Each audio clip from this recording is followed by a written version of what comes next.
My name is Mark.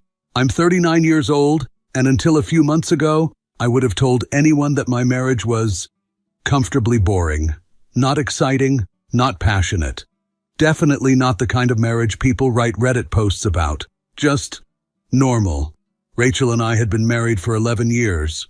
We had our routines, our favorite takeout places, our inside jokes, and our unspoken agreement that whoever finished the milk was legally required to pretend they hadn't noticed it was empty. Marriage isn't always fireworks. Sometimes it's arguing over whose turn it is to take the trash out while simultaneously asking if the other person wants anything from Costco. That's romance after 35. And honestly, I liked it. Maybe that's why this whole thing hit me so hard. You don't expect your life to explode on an ordinary Tuesday. You expect that kind of thing on anniversaries or Christmas. Or at least after someone says, "Honey, can we sit down for a minute?" Instead, mine started because I got home early. My afternoon opened up unexpectedly, so I figured I'd surprise Rachel. Maybe we'd grab an early dinner somewhere. Maybe we'd binge-watch another terrible crime documentary where every husband is suspicious within the first 12 minutes. I pulled into the driveway and noticed Rachel wasn't inside. Her car was there. The front door was open. I could hear voices coming from the backyard. One belonged to Rachel, the other belonged to Linda. Now, every neighborhood has a Linda. She knows everyone's business before they do. If your Amazon package arrives at 2:17, Linda somehow knows by 2:14. If someone gets a new couch, Linda knows how much they paid. If a couple argues with their windows closed, Linda can probably tell you who won. She wasn't a bad person, just professionally curious. Rachel had become pretty friendly with her over the last couple of years. They'd have coffee together, gossip about neighbors, complain about HOA emails nobody actually read, and discuss things I assumed I'd be happier not knowing. I wasn't trying to eavesdrop. In fact, I was carrying 2 grocery bags that were cutting circulation off to at least 3 of my fingers. My only goal was to get inside before a jar of pasta sauce declared independence. As I walked up the side path toward the front porch, their voices carried through the open wooden fence. I caught Linda laughing. Then Rachel spoke, calmly, almost casually. "You know," she said, "I think it's time I started looking at other options besides my husband." I stopped walking. Not dramatically. Not because I chose to. My body just stopped. Like someone had pressed a giant pause button. One grocery bag slowly slipped from my hand and landed on the grass with a soft thud. Neither of them seemed to notice. Linda chuckled. "Oh, come on," she said. "You've been thinking about it for months." Rachel laughed. Not nervous, not awkward. A real laugh. The kind I'd heard 1,000 times over 11 years. Only this time, I wasn't the reason for it. I couldn't hear what Rachel said next. A car drove by at exactly the wrong moment, drowning out a few seconds of conversation. Then I caught another sentence. "I just don't think Mark is the only option anymore." My stomach dropped. It honestly felt like someone had reached into my chest and unplugged something. Your brain does weird things in moments like that. Mine immediately started negotiating. Maybe I misunderstood. Maybe they were talking about something else. Maybe other options meant therapists, or vacation plans, or, I don't know, replacing me with a Labrador. I stood there for another few seconds, hoping, desperately hoping, that I'd hear something that would make all of this sound ridiculous. Something that would make me laugh at myself later. Instead, all I heard was more laughter. Then footsteps, heading toward the side gate. I quickly grabbed the grocery bag I'd dropped and hurried toward the front door before either of them rounded the corner. By the time Rachel walked inside a minute later, I was already in the kitchen, pretending to be fascinated by the nutritional information on a box of cereal. "Oh," she said with a smile. "You're home early." "Yeah. Everything okay?" I looked at her, really looked at her. The same woman I'd kissed goodbye that morning. The same woman I'd spent 11 years building a life with. She looked exactly the same, which somehow made it worse. "Everything's fine," I said. And for the first time in our marriage, I wasn't sure if either of us was telling the truth. The weird thing about hearing something that shatters your entire reality isn't the panic. It's the silence afterward. Rachel unpacked groceries with me like nothing had happened. She held up a carton of eggs. "Brown or white next time?" she asked. I actually stared at her for a second. "Brown or white?"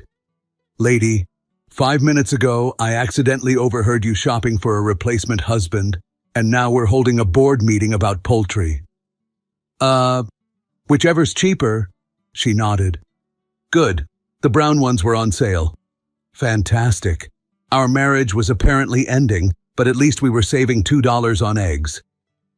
That night we ordered Thai food. We watched 2 episodes of some detective show. Rachel laughed at the sarcastic detective. I laughed too, mostly because it felt less awkward than saying, "Hey, funny story. Earlier today I heard you tell Linda you wanted to replace me." People always imagine betrayal coming with dramatic music. It doesn't. Sometimes it comes with spring rolls. When we went to bed, Rachel fell asleep in what had to be under 3 minutes. I lay awake staring at the ceiling. Maybe I'd misunderstood. That thought became my emotional support animal. I repeated it over and over. Maybe they weren't talking about marriage. Maybe Linda had asked something weird. Maybe Rachel had been joking. Maybe... The problem with maybe is that your brain eventually starts asking another question. Then why didn't you just ask her? Simple. Because I was scared of the answer. People love saying, communication is the key to every relationship. Sure. Unless the answer is, yeah, I've been emotionally checking out of this marriage for months. Then communication suddenly feels less exciting. The next morning, everything seemed normal. Rachel kissed me goodbye before leaving. She texted me around lunchtime. "Don't forget we're having dinner with your parents Saturday." Heart emoji included. That's what really messed with me. Heart emoji. How do you tell your husband you love him at noon if you're apparently interviewing his replacement by dinner? I spent the next couple of days trying to convince myself I'd imagined the whole thing. Unfortunately, reality started fighting back. Little things, tiny things.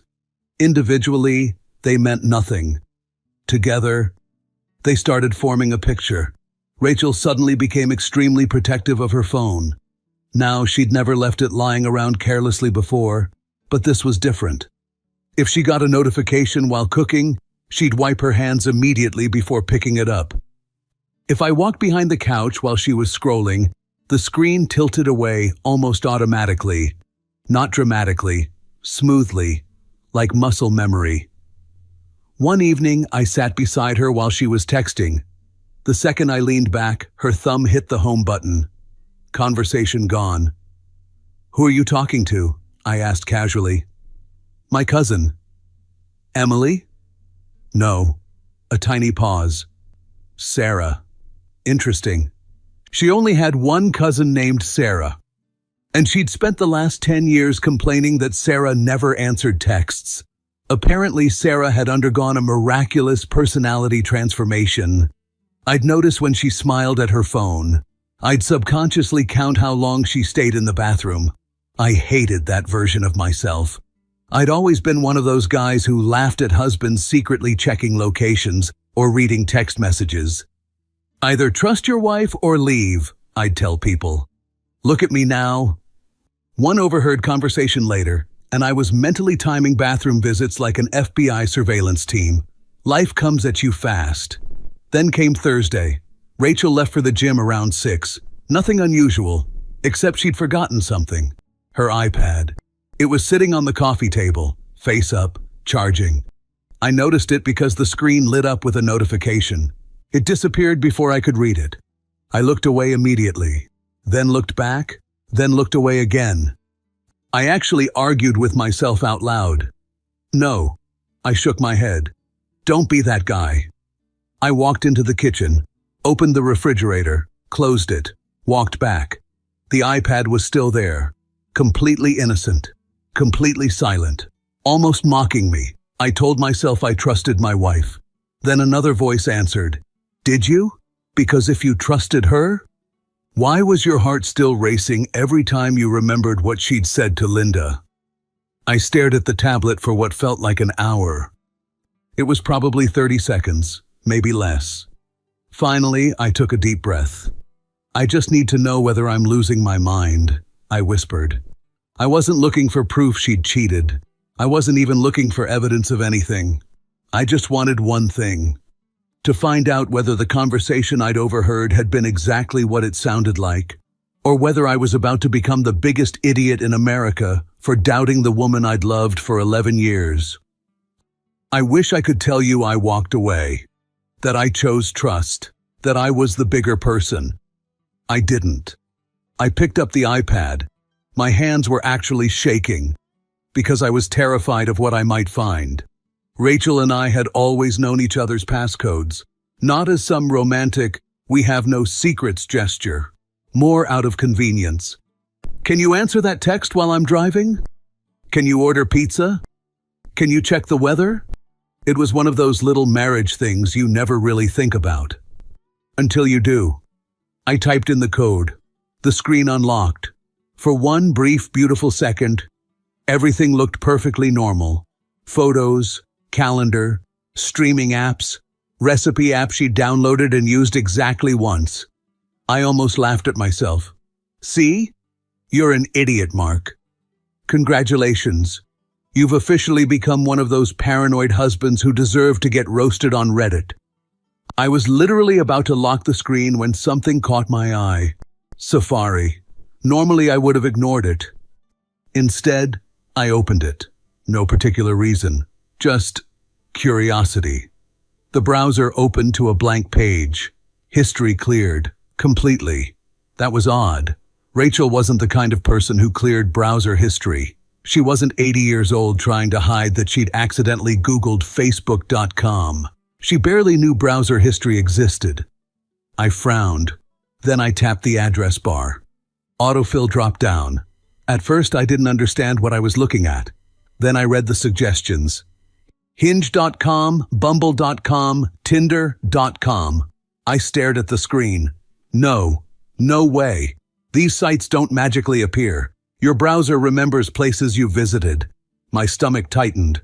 I could still back out. Close the browser. Pretend I'd never seen any of it. Instead, I tapped Hinge. The website loaded. For a second I thought I'd hit a login screen. Instead, it opened directly to an account. Rachel's account. I recognized the profile picture instantly. I'd taken it. Last fall, we'd gone to a small winery with some friends. She'd laughed because a bee kept following her around. I'd snapped the photo at exactly the right moment. She looked beautiful, apparently beautiful enough to advertise herself to strangers. I couldn't breathe. Maybe it was an old account. People forget old accounts all the time. I clung to that idea like a drowning man grabbing floating debris. Then I noticed the little green dot beside her profile picture. Active now. I actually whispered the words out loud. No. My finger trembled as I opened her profile. There she was. Age, height, interests, favorite weekend activity. Looking for someone emotionally mature who loves good conversation and spontaneous adventures. Emotionally mature. Interesting choice. I wasn't sure I qualified. Then I kept reading. Life's too short to wonder, what if? That sentence hit harder than I expected, because suddenly I remembered the conversation with Linda. I think it's time I started looking at other options besides my husband. She hadn't been speaking metaphorically. She'd meant exactly what she'd said. I sat down on the couch because my knees suddenly felt unreliable. The room had gone strangely quiet. You know that feeling after a power outage? Everything technically still exists, but something essential is missing. That's exactly how it felt. I should have closed the app. Any reasonably intelligent person would have stopped there. Instead, I made the mistake every betrayed spouse eventually makes. I opened the messages. The first conversation wasn't explicit, just flirting. Lots of smiling emojis. A joke about pineapple on pizza. Another guy asking what kind of music she liked. Nothing that crosses the line. Almost worse, because it looked natural, comfortable, like she genuinely enjoyed talking to him. I opened another chat, then another, then another. There weren't 2 conversations, or 5. There were dozens. Some had only lasted a day. Some had gone on for weeks. Some men disappeared. Some she ghosted. Some ghosted her. It looked less like someone who'd made one terrible mistake, and more like someone browsing a very expensive online store, comparing, evaluating, keeping options open. Then I noticed something else. Most of the conversations had one thing in common. She usually sent the first message. That hurt more than I expected. She wasn't just responding to attention. She was looking for it. Actively. Intentionally. One message made my chest tighten. A man had asked what brought her to Hinge. Rachel replied, "I guess I'm starting to realize I settled too early." I read it once, then again, then a third time. Settled. For 11 years, I'd thought we were building a life together. To her, I was settling. Like buying the first house you toured because you were too tired to keep looking. Or choosing a restaurant because the parking lot wasn't full. Another man asked if she was married. There was a long pause in the timestamps. Nearly 6 hours. Then Rachel finally answered. "It's complicated." Complicated. That was apparently what 11 years together had become. Not marriage, not commitment. Complicated. I leaned back against the couch and covered my face with both hands. I was empty. Like someone had quietly removed every piece of furniture from my life while I wasn't paying attention. And the worst part? I still hadn't found a single message proving she'd actually met any of these men. No hotel reservations, no addresses, no pictures together, no obvious affair. Just page after page of conversations with strangers, while every morning she kissed me goodbye, and every night she climbed into bed beside me as if nothing had changed. I don't know how long I sat there. 5 minutes, maybe 30. Time gets weird when your marriage quietly explodes in your living room. Eventually, I forced myself to keep reading. At that point, I wasn't looking for more reasons to leave. I already had enough. I was looking for answers. There had to be someone. One guy she liked more than the others. One conversation that explained everything. Instead, I found something even stranger. Every conversation followed almost the same pattern. She'd match with someone. They'd joke around, talk about work, movies, travel, favorite restaurants. Then the guy would eventually say something like, "So, want to grab coffee this weekend?" And Rachel would dodge it. "Maybe. This week's crazy." Or, "I'll let you know." Or, "Rain check?" Sometimes she'd stop replying altogether. Other times she'd disappear for a week and suddenly come back like nothing had happened. It happened over and over and over again. I clicked through nearly 20 conversations. Same ending, different men, no dates, no dinner reservations, no hotel rooms, nothing. If she'd actually cheated, she was doing an incredible job hiding it. Or, she never crossed that line. That should have made me feel better. It didn't. In some twisted way, it almost made it worse, because it meant she wasn't looking for one specific man. She was looking for possibility. The feeling that if she ever decided to leave, there were plenty of doors waiting to open. I remembered something she'd once said years earlier while we were watching House Hunters. "If I ever buy another house," she'd laughed, "I'm touring at least 20 before choosing." Turns out she'd eventually applied the same strategy to husbands. I kept scrolling. One conversation caught my attention because it was unusually long. The guy's name was Daniel, 41, divorced. They'd been talking for almost 3 months, not every day, but consistently. "Daniel, you're funny. I honestly don't get why you're still single." Rachel answered with a laughing emoji. Then, "Technically I'm not." My jaw tightened. Daniel replied almost immediately, "That sounds like a story." Let's just say I've been wondering whether I chose comfort instead of happiness. I stopped reading. I physically couldn't continue for a moment. Comfort. That's what I'd become. Comfort. Not her husband, not her best friend. Comfort. Like an old sweatshirt you eventually replace because it doesn't look good anymore. I laughed. Actually laughed. A short, bitter little laugh. Well, I muttered to the empty living room. At least I'm comfortable. The silence didn't find that joke nearly as funny as I did. I put the iPad down and walked into the kitchen, opened the refrigerator, stared inside, closed it, opened it again. I poured myself a glass of water. My hand was shaking enough that I spilled some on the counter. As I wiped it up, something hit me. Rachel would be home in less than an hour. She'd walk through that front door, smile, probably ask what I wanted for dinner, maybe kiss me on the cheek, and she'd have absolutely no idea that I now knew about the dozens of conversations she'd been having behind my back. I considered confronting her immediately. I even rehearsed it. Who's Daniel? Too aggressive. Why are you on Hinge? Too obvious. How long have you been shopping for my replacement? Okay. That one was admittedly pretty good. But anger has terrible timing. If I exploded now, I'd learn almost nothing. She'd deny it, cry, say it wasn't what it looked like, delete everything, and I'd never know how deep this really went. So I did something I'd never imagined myself doing. I put the iPad exactly where I'd found it. Same angle. Then I sat down on the couch and waited. About 45 minutes later, I heard her car pull into the driveway. My heart immediately started pounding. The front door opened. "Hey!" Rachel called. "I'm home!" I looked up from the TV. "Hey!" She walked into the living room carrying a gym bag, hair in a ponytail, face slightly flushed. She smiled. "How was your day?" I looked directly into the eyes of the woman who'd spent months telling strangers online that she'd settled for me.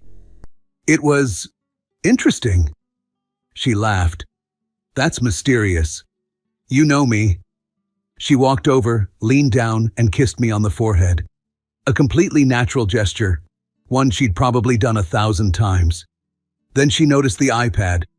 "Oh, thank God." "What? I thought I'd left this somewhere." "You left it here." She smiled. "I would have lost my head if it wasn't attached." "No, just your conscience." I almost said it. The words made it all the way to my tongue. Then I swallowed them. Instead, I smiled back. "Yeah." She picked up the iPad, unlocked it. For one terrifying second, I thought she might somehow notice. Maybe an app still open, maybe something out of place. Instead, she casually checked a notification, locked the screen again, and walked toward the bedroom. "I'll shower really quick," she said. As soon as she disappeared down the hallway, I realized something. I wasn't pretending anymore. I was investigating.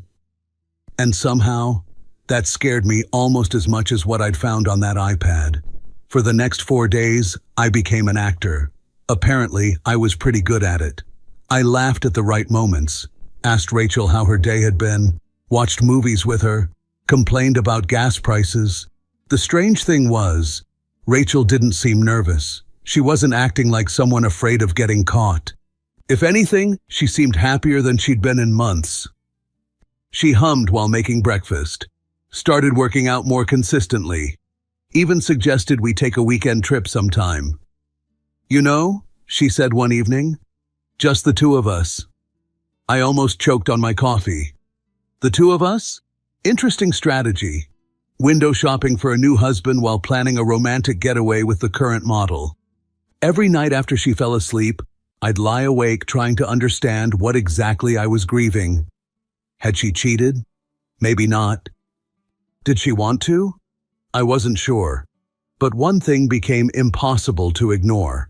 She was emotionally investing in other men while emotionally withdrawing from me. People always argue about where cheating begins. I don't know the answer, but I do know this. If your wife is telling strangers online that marrying you was settling, you're already standing in the wreckage of something. You just haven't admitted it yet. By Tuesday morning, I needed fresh air. Not because it would magically fix anything. Mostly because I was tired of feeling like every wall in my own house knew something I didn't. I was mowing the front lawn when Linda wandered over. Of course she did. If curiosity were an Olympic sport, Linda would have had more gold medals than Michael Phelps. She leaned against the fence with a coffee mug in one hand. "Morning, Mark."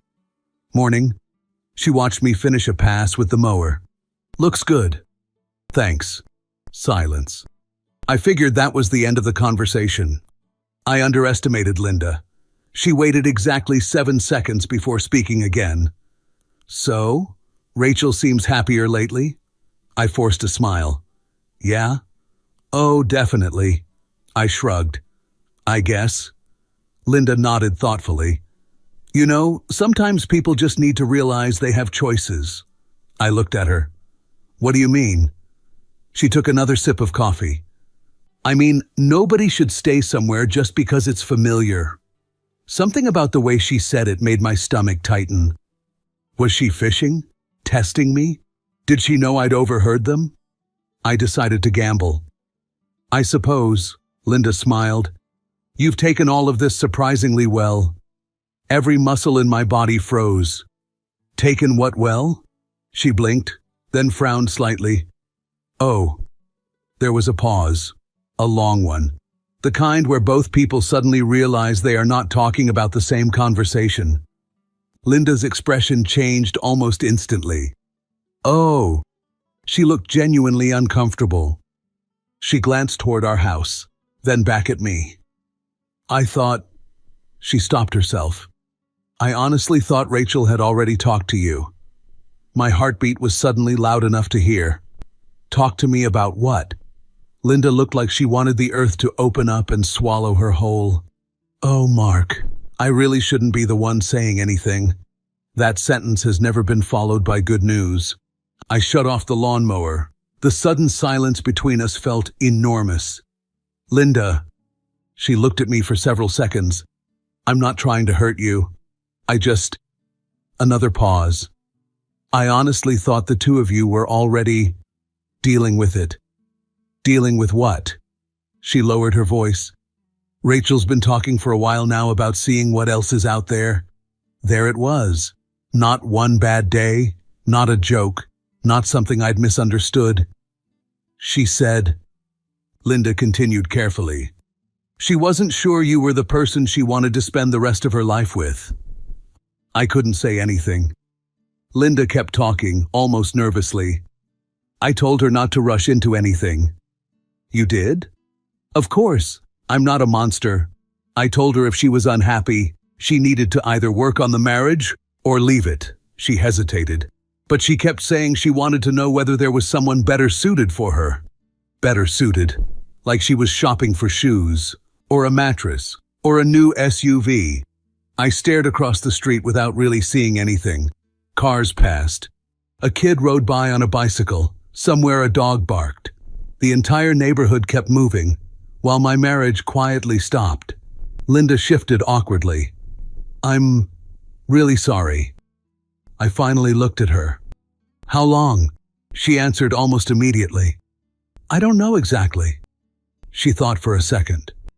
"Maybe 4 or 5 months?" 4 or 5 months of smiling at me, laughing with me, planning weekends, saying, "I love you," and somewhere in the middle of all that, quietly interviewing my replacements. Linda looked like she regretted every word she'd said. "I shouldn't have assumed you knew." "No," I said quietly. "You shouldn't have." She nodded once, then slowly walked back toward her house, leaving me standing beside a silent lawnmower. I didn't even remember why I'd come outside anymore. I only knew one thing. The messages on the dating apps hadn't been a moment of weakness. They were the result of a decision she'd made months ago. And somehow, that realization hurt even more than the flirting itself. After my conversation with Linda, something changed. Before, I still had questions. Now, I had answers. Not all of them, but enough. Rachel hadn't created those dating profiles on a whim. She'd been mentally leaving our marriage for months. She just hadn't bothered to tell me. That night, she asked if I wanted tacos. I almost laughed. Sure, she smiled. Chicken or beef? I don't care. That was the first honest thing I'd said all week. Over dinner, she talked about a new coffee shop she'd found. I nodded. She complained about gas prices. I nodded again. Then she looked at me. Are you okay? I forced a smile. Just tired. She reached across the table and squeezed my hand. I love you. For a second, I almost believed her. Almost. When she went upstairs later that night, I opened my laptop. Not to spy, to prepare. I spent 2 hours reading about divorce laws in my state, how assets were divided, what financial records I'd need, whether screenshots of dating profiles mattered. The more I read, the calmer I became. For the first time in days, I felt like I was actually doing something instead of drowning. The next morning, while Rachel was in the shower, I quietly copied everything from her dating accounts onto a flash drive. Every profile, every message. Then I uploaded another copy to cloud storage. If she deleted everything tomorrow, it wouldn't matter. I'd already seen enough. One afternoon, I decided to test something. As casually as possible, I asked, "Hey, if you could go back in time, would you still marry me?" She looked surprised. That's random. I know, she shrugged. I don't know. That wasn't the answer. That was the entire answer. Not, of course. Not, absolutely. Not even a joking, depends on the day. Just, I don't know. She smiled awkwardly. What made you ask? I smiled back. No reason. That evening, I called a divorce attorney. The consultation was scheduled for Friday morning. I didn't tell Rachel. Not yet. I wanted to hear one more thing from her before I ended 11 years of marriage. I wanted to know whether she was ever going to tell me herself, or whether she planned to keep looking for my replacement until she found someone she liked better. Friday morning, I met with the attorney. The conversation lasted less than an hour. When I walked out of his office, I wasn't angry anymore. I had a plan. Over the weekend, I quietly gathered everything I needed. Bank statements, tax returns, insurance documents, the deed to the house. I opened a separate checking account in my name and moved only the money my attorney told me I legally could. I wasn't trying to punish Rachel. I was trying to protect myself. Monday evening, she came home carrying takeout. I got your favorite, she said with a smile. I looked at the bag. Thai food. Funny. The last time we'd eaten Thai was the night after I'd overheard her conversation with Linda. She had no idea how much had changed since then. We ate dinner, talked about nothing. When she finished, I stood up. I need to show you something. She looked confused but followed me into the living room. I handed her a folder. What's this? Open it. She pulled out the first page, then the second, then the screenshots, her dating profile, her messages, the conversation where she wrote, I guess I'm starting to realize I settled too early. Another one. I've been wondering if I chose comfort instead of happiness. The color drained from her face. She looked at me. Mark. I didn't say anything. She flipped through more pages. I can explain. She swallowed. It wasn't what it looks like. I couldn't help smiling. I've heard people say that in movies. I never met any of them. I know. She blinked. You know? I read everything. Tears filled her eyes. I was just talking. You were shopping. You were looking for someone better while keeping me as your backup plan. Her shoulders dropped. I was confused. For 5 months? She didn't answer. I never cheated. I never crossed that line. You would've. Her head snapped up. No. You just hadn't found the right guy yet. Silence. That silence answered more than any words could. Finally, she whispered, I didn't think you'd ever find out. I laughed. Not because it was funny, because it was unbelievable. Rachel? That's the part you decided to say out loud? She covered her face. I'm sorry. We can fix this. I slowly shook my head. No. Please. You know what hurts the most? She waited. It isn't the dating apps. It isn't the flirting. It isn't even those messages. It's the fact that every single morning you kissed me goodbye, while wondering whether someone else might be a better deal. She started crying. I made a mistake. I nodded. You made hundreds. I slid one final document across the coffee table. She looked down. Petition for dissolution of marriage. Her hands began to shake. You're divorcing me? No. I stood up. You divorced us months ago. I'm just handling the paperwork. She kept crying as I walked toward the front door. Where are you going? My brother's place. Please don't leave. I stopped for a moment. Without turning around, I said, You remember what you told Linda? Silence. I think it's time I started looking at other options. More silence. I figured I'd help you out. Then I opened the door and walked away. Our divorce was finalized 8 months later. Rachel sent several long emails. She apologized. She admitted she'd been addicted to the attention. She said she never intended to leave me. She said the dating apps were just fantasy. Maybe she was telling the truth. Maybe not. Honestly, it stopped mattering. Because here's what I learned. People think betrayal starts when someone gets into another person's bed. Sometimes it starts much earlier. Sometimes it starts the moment your partner begins quietly wondering if there's someone better waiting around the corner. By the time they start looking, the relationship is already halfway over. They just haven't had the courage to tell you yet.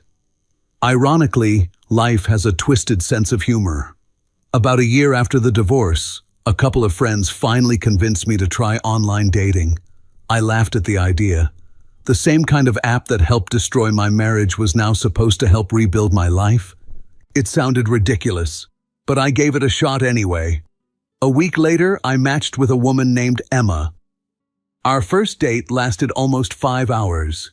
The second one lasted even longer.